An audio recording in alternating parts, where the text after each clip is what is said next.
قال رسول الله صلى الله عليه وآله وسلم من سلك طريقا يلتمس فيه علما سهل الله له به طريقا إلى الجنة أو كما قال النبي عليه الصلاة والسلام আল্লাহর নবী সাল্লাল্লাহু আলাইহি ওয়াসাল্লাম বলেন, যদি কোনো ব্যক্তি ইলমে দ্বীন অর্জন করার জন্য ঘর থেকে বের হয়, আল্লাহ পাক রব্বুল আলামিন এই বান্দার জন্য জান্নাতের পথগুলিকে সহজ করে দেয়। আল্লাহর নবী সাল্লাল্লাহু আলাইহি ওয়াসাল্লাম বলেন, যদি কোনো ব্যক্তি ইলমে দ্বীন অর্জন করার জন্য ঘর থেকে বের হয়, আল্লাহ পাক রব্বুল আলামিনের বান্দা এই বান্দার জন্য সমুদ্রের মাছ থেকে নিয়ে শুরু করে গর্তের পিপিলিকা পর্যন্ত বান্দার জন্য দোয়া করে।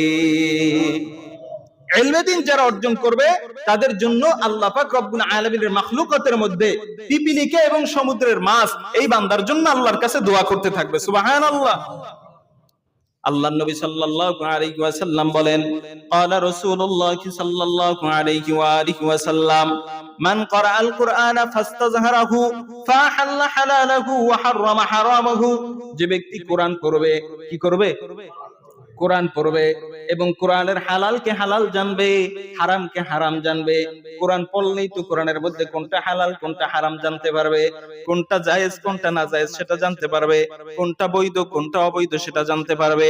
যে ব্যক্তি কোরআন পড়বে আল্লাহর হালালকে হালাল জানবে, হারামকে হারাম জানবে, এক কথায় হালাল হারামের তমিজ করে চলবে, হারাম থেকে বিরত থাকবে, হালালটা পালন করার চেষ্টা করবে।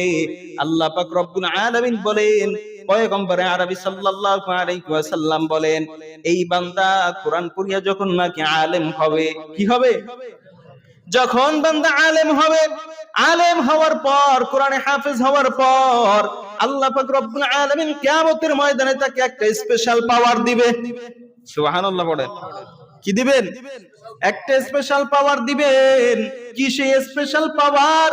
আল্লাহর নবী সাল্লাল্লাহু আলাইহি ওয়াসাল্লাম বলেন, তার নিকট আত্মীয় স্বজনের মধ্য হতে এমন 10 জনকে সে শাফাআত করতে পারবে, এমন 10 জনকে সুপারিশ করতে পারবে, সুপারিশ করে মাওলার জান্নাতে নিয়ে যেতে পারবে, যেই 10 জনের ব্যাপারে আল্লাহ তাআলার পক্ষ থেকে জাহান্নামের ফয়সালা হয়ে গেছে। এমন 10 জনের ব্যাপারে আল্লাহর নবী সাল্লাল্লাহু আলাইহি ওয়াসাল্লাম বলেন, এই আলেমে দ্বীন হাফেজে কোরআন যখন নাকি আল্লাহর কালাম তেলাওয়াত করবে, আল্লাহর হালালকে হালাল জানবে, হারামকে হারাম জানবে, ঈমানের সাথে মৃত্যুবরণ করবে, আল্লাহ তাআলা তাকে এমন 10 জনকে শাফাআত করার অধিকার দিবে যাদের ব্যাপারে আল্লাহর পক্ষ থেকে জাহান্নামের ফয়সালা হয়ে গেছে। কথাটা কি বুঝে আসছেনি? এমন আত্মীয় স্বজন যারা গুনার কারণে তাদের উপরে জাহান্নামে যাওয়াটা আবশ্যক, জাহান্নামে যাওয়া কি লাজম হয়ে গেছে, এমন 10 জনের ব্যাপারে এই হাফেজে কোরআন, এই আলেমে দ্বীন আল্লাহ তাআলার কাছে সুপারিশ করে মাওলার জান্নাতে নিয়ে যাবে। সুবহানাল্লাহ। হাফেজে কোরআন আর একজন আলেম যদি চায় আল্লাহ তাআলার কাছে সুপারিশ করে হাজার হাজার মানুষ আল্লাহর জান্নাতে নিয়ে যেতে পারবে, আল্লাহ যদি তৌফিক দান করে। আল্লাহ প্রত্যেক আলেমকে, হক্কানি আলেমকে তৌফিক দান করুক, বলেন আমিন। আল্লাহর নবী সাল্লাল্লাহু আলাইহি ওয়াসাল্লাম বলেন, যারা আল্লাহর কালাম তেলাওয়াত করবে, কোরআন শিখবে, যাদের সন্তান কোরআন শিক্ষা করবে, আল্লাহর নবী সাল্লাল্লাহু আলাইহি ওয়াসাল্লাম বলেন, এই কোরআন শিক্ষা করনেওয়ালা বাচ্চার মা বাবাকে কিয়ামতের ময়দানে একটা নূরের টুপি পরায় দেওয়া হবে। কি পরায় দেওয়া হবে? কোরআন পড়নেওয়ালার মা বাবার মাথায় আল্লাহ পাক রব্বুল আলামিন কিয়ামতের ময়দানে একটা নূরের টুপি পরায় দিবে।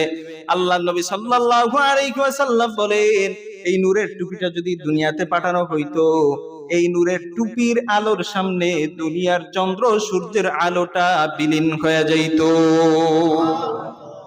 এই চন্দ্র সূর্যের আলো কোনো কাজে লাগতো না, ওই টুপির নূরের সামনে যেই আলো হইতো, আল্লাহ তাআলার পয়গম্বর বলেন, এই নূরের টুপির সামনে দুনিয়ার সূর্যের আলো কিছুই না।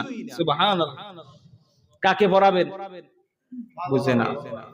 যারা কোরআন শিক্ষা করবে তাদের মা বাবাকেই টুপি পরানো হবে। তাহলে যে কোরআন শিক্ষা করবে তার ফজিলত কম না বেশি? হ্যাঁ, বেশি না কম? যে কোরআন শিক্ষা করবে তার মা বাবাকে যদি নূরের টুপি পরায়, এমন নূরের টুপি যার আলোতে সূর্যের আলো বন্ধ হয়ে যায়, বিলীন হয়ে যায়। তাহলে যে ব্যক্তি কোরআন নিজে শিক্ষা করবে তার ব্যাপারে কি ধারণা রাখতে পারো তোমরা? নবীজি বলেন তার মানে মা বাবার চেয়েও বেশি নিয়ামত আল্লাহ তাআলা কোরআন পড়নেওয়ালাকে দিবে। সুবহানাল্লাহ। এজন্য কোরআন পড়ব তো ইনশাআল্লাহ, শিক্ষা করার চেষ্টা করব তো ইনশাআল্লাহ।